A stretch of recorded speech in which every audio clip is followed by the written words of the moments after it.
सांगू इच्छिते की मनुवादी व्यवस्था तुम्हा आम्हाला गुलाम करण्याचं षडयंत्र रचत आहे.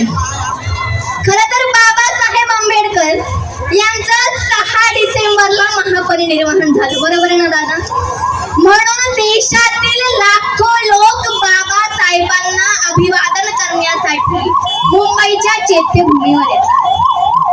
तिथे बाबासाहेबांच्या विचाराचा कार्याचा गौरव होताना दिसून येतो.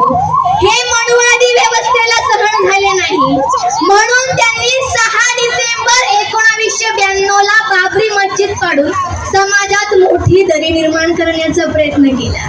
अहो, हे मनुवादी लोक येथेच थांबले नाही, तर 26 नोव्हेंबर 1949 ला बाबासाहेबांनी संविधान लिहून पूर्ण केले.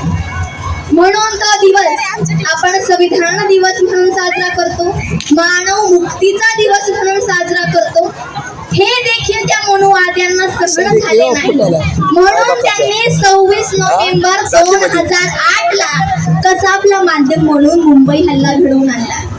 अहो, येथेच हे मनुवादी लोक थांबले नाही, तर 9 ऑगस्ट क्रांती दिनी 9 ऑगस्ट 2018 ला दिल्लीच्या जंतर मंतर मैदानासमोर दिल्ली प्रशासन व मीडिया समोर दिल्लीच्या जंतर मंतर मैदानावर संविधानाला जाळण्यात आले. संविधान विरोधात घोषणा देण्यात आल्या. अहो, आपली लोक काय म्हणतात? संविधानाला हात लावला तर हात तोडून टाकू, पाय तोडून टाकू. परंतु काय घडत आहे हे आपल्याला माहिती आहे का? 1950 मध्ये संविधान लागू झालं ते आज 2026 पर्यंत या मनुवादी व्यवस्थेने संविधानात 105 घटना दुरुस्त केल्या. किती? 105. तरीही आपण अज्ञानातच आहोत. आपण आवाज कधी उठवणार आहोत? गुलाम झाल्यावर. खरं तर या गुलामांना उद्देशून मला म्हणावेसे वाटते, बा भीमा, तुझ्या त्या चळवळीची राख रांगोळी केली. बा भीमा, तुझ्या त्या चळवळीची राख रांगोळी केली. सिंहवाने डरकाळीची बंद आरोळी झाली.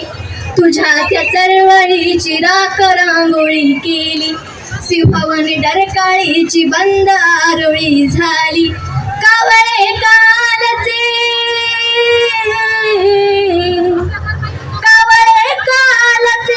झाले बेलगाम पुन्हा. भीमा तुझं बाळ आता झालं रे गुलाम पुन्हा. भीमा तुझं बाळ आता झालं रे गुलाम पुन्हा.